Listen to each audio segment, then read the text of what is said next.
Nay, kasama ko po yung crush ko. Hello po, tita.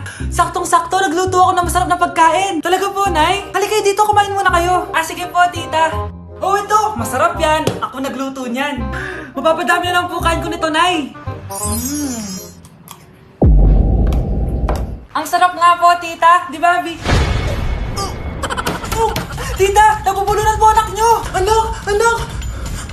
Anak, anak, anak, anak.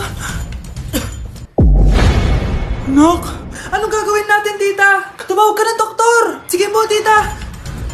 Nandito na ako. Dok, bilisan niyo, Dok. Na paano siya? Nabulunan po. May jowa pa siya? Importante pa ba yun? Ligtas mo anak ko. Ito na, ito na. Patay na siya. Anak! Patay na siya? Sayang, ka-crushback ko pa naman siya. Crushback mo ako? Pag ngayon mo lang sinabi, so tayo na?